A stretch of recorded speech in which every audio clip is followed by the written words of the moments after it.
Hello friends, स्वागत है हमारे यूट्यूब चैनल में आपका। एसएससी कांस्टेबल जीडी रिज़ल्ट आया है तो बहुत सारे हमारे साथी जो हैं शॉक्ड हैं, इनजस्टिस फील कर रहे हैं, इनसिक्योर फील कर रहे हैं और यहाँ तक कि बताया जा रहा है कि कुछ कैंडिडेट्स ने सुसाइड तक अटेम्प्ट करने की कोशिश की है। अब इसमें प्रॉब्लम किसके साथ ज़्यादा हुई है? हमारे असम, नॉर्थ ईस्ट के, त्रिपुरा के जो नक्सल डिस्ट्रिक्ट के जो कैंडिडेट्स हैं उनके साथ प्रॉब्लम हुई है कि उनके मार्क्स ज़्यादा हैं कट ऑफ से, उसके बावजूद भी सेलेक्ट नहीं हुए, या मेडिकल में फ़िट है उसके बाद भी अनफिट शो कर रहा है। तो ये क्यों हुआ है? एनेक्सर 8 की वजह से सपना क्यों टूटा है, ये मैं आपको पूरा इसमें डिस्कस करेंगे हम।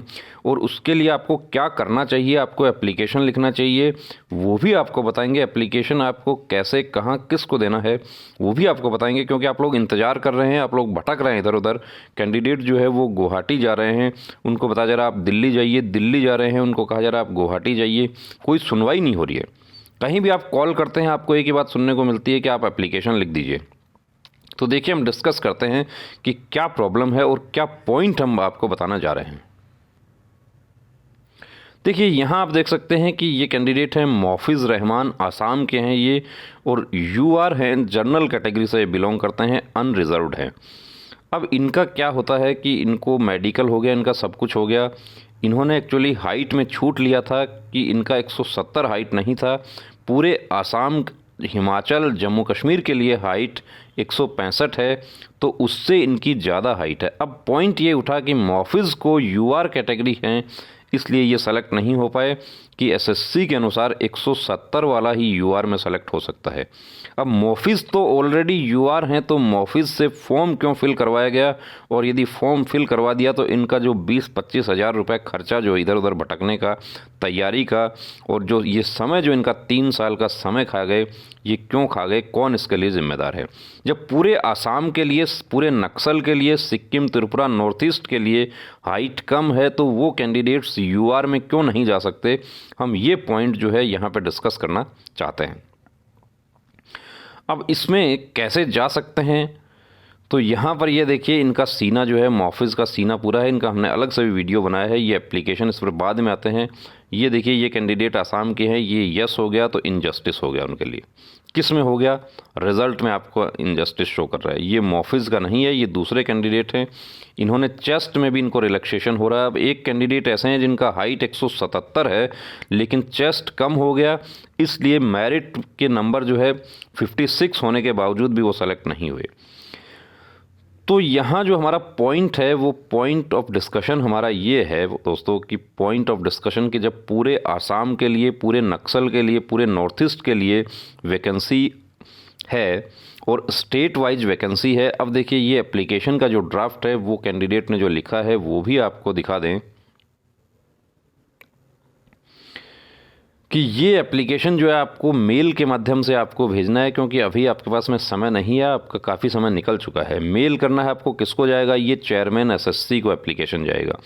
अब इसमें क्या पॉइंट है आपका, वो आप डिस्कस करेंगे। ये पूरा जो है ड्राफ्टिंग हमें एक्चुअली जो ड्राफ्टिंग जो लोग करते हैं उन्होंने प्रोवाइड करवाया है। अब आसाम का जो पॉइंट है, ये जनरल कैंडिडेट हैं, सॉरी ओबीसी हैं, लेकिन हाइट ज़्यादा था।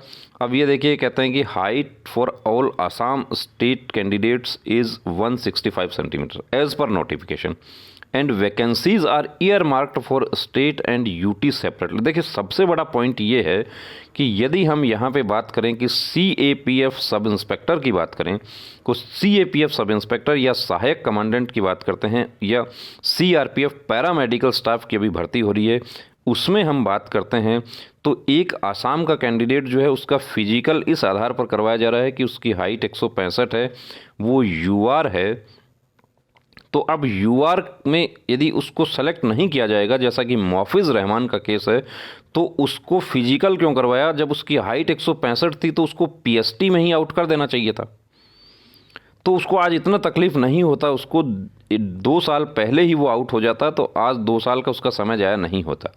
इसका जिम्मेदार कौन है? अब इसका समाधान कहाँ होगा? देखिए, समाधान दोस्तों इसका जो है एसएससी के पास होगा, और इसका जो है गृह मंत्री जी जो हैं वो इसके हमारे मुखिया हैं फोर्सेस के, उनको भी ये जानकारी जानी चाहिए, आपका कॉपी उनको भी जाना चाहिए।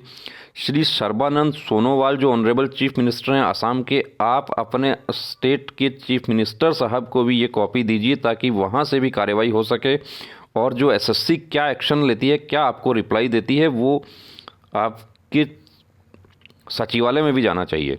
सीआरपीएफ ने फिजिकल किया था तो सीआरपीएफ से भी इसका जवाब मांगा जाना चाहिए कि आपने जब यूआर कैंडिडेट जो है उसकी हाइट 170 से नीचे थी, आसाम का यूआर है, तो उसका फिजिकल क्यों किया आपने उसका फॉर्म ही क्यों अप्लाई किया। कि जब जर्नल से वो नहीं देख सकता, दोस्तों जर्नल का मतलब क्या है, जर्नल का मतलब ये है कि कुछ आधी वैकेंसी जो है 100 में से 50 वैकेंसी जो है वो उनके लिए हैं जो हाइट वेट चेस्ट किसी प्रकार की छूट नहीं लेते हैं, एज की छूट नहीं लेते हैं। बीएसएफ ट्रेड्समैन में भी हमने देखा है कि भर्ती जो कैंडिडेट्स हैं वो चेस्ट और हाइट वाला उनके ऊपर क्लोज लगता है या नहीं लगता है। तो यहाँ ये सबसे बड़ा हमारा पॉइंट है। अब ये एप्लीकेशन आपको, चाहे आप नक्सल से हैं, चाहे आप डोगरा हैं, चाहे आप आसाम त्रिपुरा नॉर्थ ईस्ट से आप बिलोंग करते हैं, ये एप्लीकेशन आपको इस कदर आपको भेजने चाहिए कि आपके चीफ मिनिस्टर साहब जो हैं उनके पास भी ये बात पहुँचे और ये रिवाइव हो सके ये। क्योंकि ऐसा है कि आपके यदि एक बार ज्वाइनिंग इन कैंडिडेट्स की हो जाएगी, उसके बाद आपका कुछ नहीं बनेगा।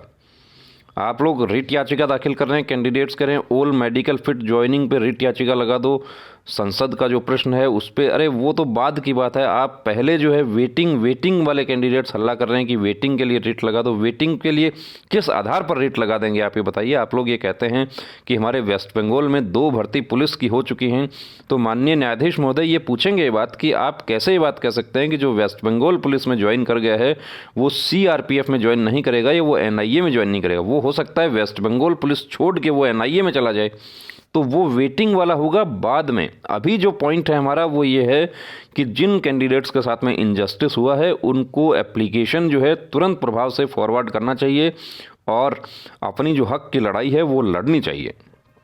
तो दोस्तों ये देखिए, हमारा चैनल जो है वो आपके साथ है इस मुहिम में, पूरे प्रयास में आपकी पूरी हेल्प हम करने के लिए तैयार हैं। आप लोग कॉल करते हैं, सभी कॉल हम आपके अटेंड नहीं करेंगे। 2000 कॉल पूरे दिन में अटेंड नहीं कर सकते। जो कैंडिडेट्स जेन्युइन डिस्कशन करना चाहते हैं, एक नॉमिनल सा फी हमने रखा है, वो पे करके आप हमसे बात कर सकते हैं, डिस्कस कर सकते हैं। आपको एप्लीकेशन कैसे ड्राफ्टिंग जो लोग करते हैं उनके बारे में आपको बता सकते हैं। आप एडवोकेट से कंसल्ट करना चाहते हैं उसके लिए आपको बता सकते हैं कि आप अपने एरिया में कहीं भी आप एडवोकेट से कंसल्ट कर सकते हैं। ये पॉइंट जो है हमारा सबसे बड़ा पॉइंट ये है कि जब पूरे त्रिपुरा के लिए हाइट जो है उसमें स्टेट की छूट दी गई है, तो फिर यूआर का मुद्दा कहाँ से आ गया, 170 का मुद्दा कहाँ से आ गया।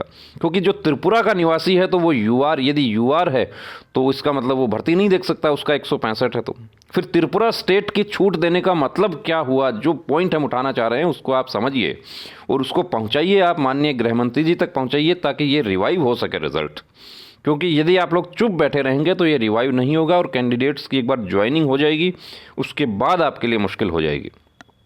तो दोस्तों, इनजस्टिस आपको लगता है तो रुकना नहीं, थमना नहीं, मतलब जंग लड़नी है। और किसी भी जंग को जीतने का पहला उसूल है जंग की शुरुआत करना। यदि आप शुरुआत ही नहीं करेंगे, सोचते रहेंगे, तो आप कभी जंग जीतना तो क्या, जंग जो है जंग के बारे में आपको सोचना भी नहीं चाहिए। तो वीडियो आपको कैसा लगा कमेंट करके ज़रूर बताइए। जय हिंद, जय भारत।